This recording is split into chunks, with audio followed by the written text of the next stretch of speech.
tout le monde, bienvenue sur ma chaîne. On se retrouve aujourd'hui pour une petite présentation de journal de décembre. Alors, il faut savoir que cet album peut être donc réalisé comme moi sous format journal de décembre, mais il peut être également réalisé tout simplement comme un album. Donc à ce moment-là, vous faites beaucoup moins de pages, vous réduisez la tranche et il sera parfait également en album. Je vous laisse tout de suite avec la présentation de l'album en musique.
Pour réaliser cet album, je vais donc vous donner les différentes fournitures dont vous avez besoin.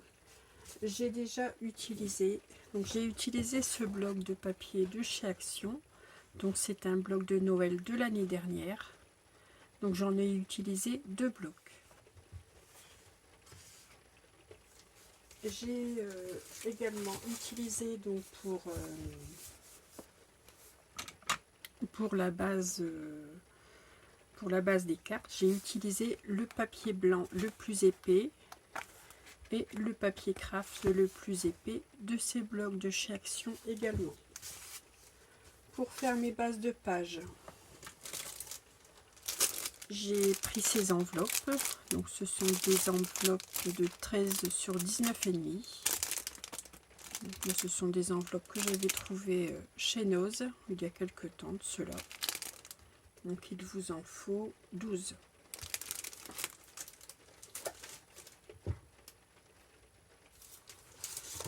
Pour réaliser la couverture de mon album et pour faire mes emplacements photos, j'utilise ce papier.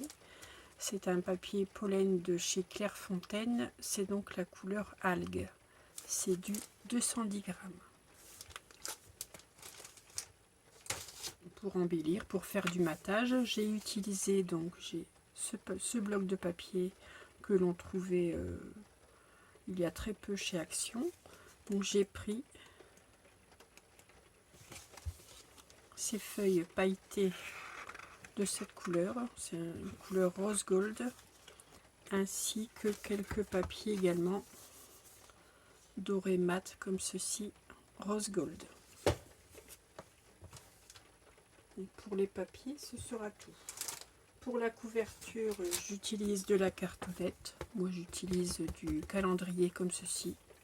Ce sont des calendriers que je trouve en début d'année chez Noz à un prix très abordable.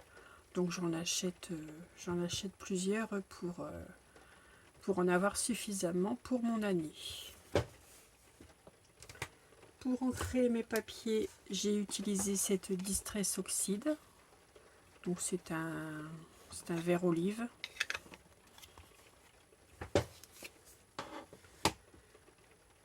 J'ai utilisé bien entendu de la colle de chez Action. Donc moi j'utilise cette colle-ci. Du double face, du 6 mm exactement. Donc je l'ai vu sur la boutique Scrap for Love. Et je l'utilise pour coller mes bandelettes, pour assembler mes papiers.